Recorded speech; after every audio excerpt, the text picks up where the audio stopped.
नमस्कार, सत श्री अकाल, आदाब। Welcome to my channel V Life talks.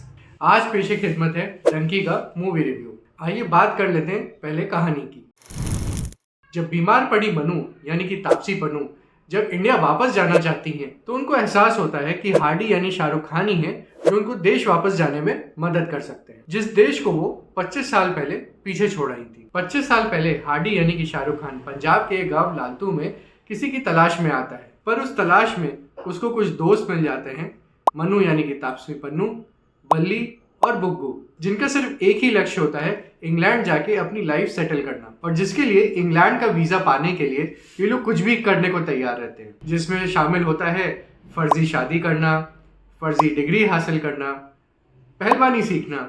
ऐसे हथकंडे ये लोग अपनाते रहते हैं, पर इन शॉर्टकट्स को आजमाने के चक्कर में ये लोग फ्रॉड का शिकार बन जाते हैं। बाद में थक हार कर फाइनली ये लोग एक इंग्लिश स्पीकिंग कोर्स ज्वाइन करते हैं गुलाटी साहब का यानी कि बोमन ईरानी का। ये कोर्स ये लोग इस उम्मीद से ज्वाइन करते हैं कि शायद स्टूडेंट वीजा मिल जाए, और यहीं पर उनकी मुलाकात होती है सुकी यानी कि विकी कौशल से। विकी कौशल इंग्लैंड अपनी गर्लफ्रेंड के लिए जाना चाहते हैं। उनकी गर्लफ्रेंड की शादी जबरदस्ती एक एनआरआई से कर दी जाती है, और अब वहाँ वो डोमेस्टिक वायलेंस का शिकार हो रही होती है, तो इसीलिए विकी कौशल वहाँ पे जल्द से जल्द पहुंच जाना चाहते हैं। काफी कोशिशों के बाद बल्ली को छोड़ के किसी को भी स्टूडेंट वीजा हासिल नहीं होता, जिससे बाकी सारे तो बिल्कुल टूट जाते हैं, खास तौर से विकी कौशल, क्योंकि अपने गर्लफ्रेंड को बचाने के लिए उनके पास ये आखिरी मौका था। पर उनको थोड़ी सी राहत मिलती है जब बाकी सब लोग उनको ये समझाते हैं कि बल्ली वहां पे जाते ही उनकी गर्लफ्रेंड को सिक्योर कर लेगा। फिर बल्ली वहां पहुंचकर सुखी को एक बुरी खबर देता है कि जब वो उनकी गर्लफ्रेंड के पते पर गए तब उनको पता चला कि सुखी के एग्जाम क्लियर न कर पाने की खबर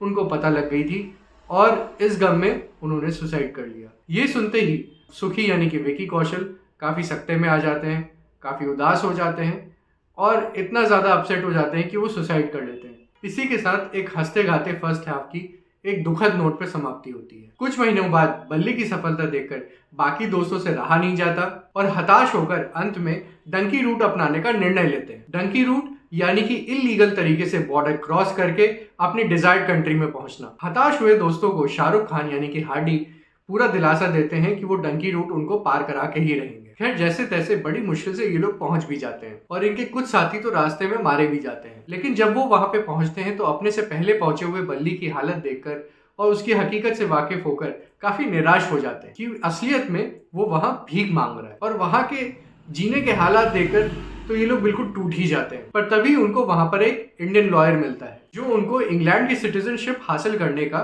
एक शॉर्टकट बताता है कि किसी लोकल से शादी करके आप आसानी से नागरिकता हासिल कर सकते हैं। पर चूंकि यहाँ पर जो है एसआरके यानी हार्डी और मनु यानी कि तापसी दोनों का एक लव ट्रैक चल रहा होता है, तो शादी के टाइम जो है हार्डी किसी बात पर एक बवाल काट देता है, और उसके बाद पुलिस इन सबको पकड़ कर ले जाती है। बाकी लोग तो दूसरा शॉर्टकट अपना लेते हैं, वो है पॉलिटिकल असाइलम का।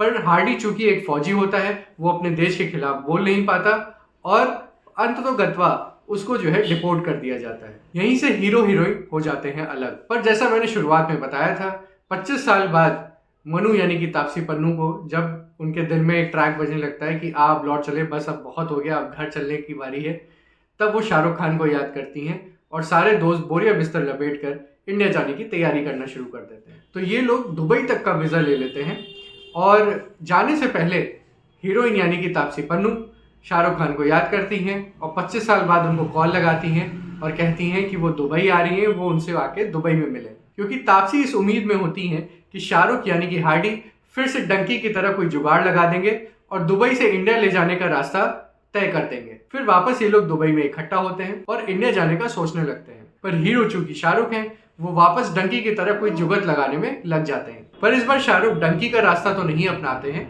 और कोई और जुगत लगा के सबको सकुशल वापस इंडिया ले जाते हैं। दिवाली पर सभी दोस्तों की हो जाती है घर वापसी, और कहानी यहीं पर खत्म होती है। पर इस कहानी में हिरानी जी की स्टाइल में थोड़ा रोमांस भी है, कॉमेडी भी है, और एक्शन का तड़का भी है। बाकी तफसील से बात करेंगे फाइनल वर्डिक्ट में। अब बात कर लेते हैं एक्टिंग की। छोटे पर इंपॉर्टेंट रोल में चमके हैं विकी कौशल। थोड़ा ठीक लगे हैं तो बल्ली के रोल में अनिल ग्रोवर यानी कि सुनील ग्रोवर के छोटे भाई। मेरी राय में पंजाबी एक्सेंट को सही से पकड़ न पाने की वजह से सभी का जो काम है वो कहीं ना कहीं फीका पड़ गया है। पर यही संवाद अगर हिंदी में होते तो मुझे लगता है कि सिचुएशन कुछ और होती। जितने अभिनय की गहराई SRK, तापसी पन्नू और बोमान ईरानी जी के अभिनय में है, उस हिसाब से हिरानी जी उनके टैलेंट के साथ न्याय नहीं कर पाए। अगर यही कोई और अभिनेता होते तो मुझे लगता है कि शायद फिल्म और बिखर सकती थी। म्यूजिक की बात करें तो लुटपुट सॉन्ग मध्यम गति से चलती हुई इस मूवी में राहत प्रदान करता है। बैकग्राउंड म्यूजिक काफी अच्छा है और फिल्म को काफी सपोर्ट किया है। अब बात कर लेते हैं मेरे स्पेशल पॉइंटर्स की। अच्छी बात यह है कि ये मूवी आप अपने परिवार के साथ निश्चिंत होकर देख सकते हैं। पैसा वसूल तो मैं इस मूवी को नहीं कहूंगा, क्योंकि अगर आप रुक सकते हैं और वीकेंड पे आपके कुछ बेटर प्लान्स हैं तो उसको एक्सप्लोर कर लें और OTT पे रिलीज होने का वेट कर लें। रिपीट वॉच तो मैं नहीं कहूंगा, क्योंकि एक ही बार देख लें तो मेरे ख्याल से उतना ही बहुत होगा। अब बात कर लेते हैं मूवी के एंगेजिंग पावर की। कुछ पार्ट्स में ये मूवी बहुत अच्छी बनी है, जिसकी वजह से शायद आप मूवी पूरी देख पाए, नहीं तो अदरवाइज ये मूवी औसत है। अब बात आती है मेरे फाइनल वर्डिक्ट की। मेरी रेटिंग है 6.5 आउट ऑफ 10। मेरे हिसाब से ये एक एवरेज फिल्म है। जैसा कि हिरानी जी की मूवीज में हमें देखने को मिलता है, इस मूवी में भी वो अमूमन सब कुछ आपको मिल जाएगा, जैसे कि कॉमेडी, एक्शन, इमोशनल एंगल, और इस बार तो थोड़ा एक्शन भी है। पर सीन्स उतने एपिक नहीं बन पाए जितने 3 इडियट्स और मुन्ना भाई MBBS के थे। और इन सीन्स को बार बार देखकर आप बोर नहीं होते और हर एक सीन एक से बढ़कर एक है, इसलिए उम्मीद कहीं ना कहीं बहुत ज्यादा थी। सब कुछ खराब नहीं था, इसलिए इस मूवी को औसत कहा है। कुछ पार्ट्स बेहद अच्छे बने, जैसे सुखी यानी कि विकी कौशल का सुसाइड वाला जो सीन है वो, और डंकी रूट वाला पार्ट, दुबई से इंडिया वापस आने वाला हिस्सा, और लास्ट में SRK का तापसी को प्रपोज करना, बॉर्डर क्रॉस करते हुए क्या क्या झेलते हैं वो आपके दिल को छू जाएगा। पर मैं पब्लिक रिएक्शन देख रहा था न्यूज़ चैनल्स पे, सोशल मीडिया पे, जो कि मिक्स्ड है। कुछ को मूवी बहुत पसंद आई और कुछ को नहीं, पर मेरी फाइनल रेटिंग 6.5 ही रहेगी। इसके साथ मैं आपसे विदा लेता हूँ। नमस्कार।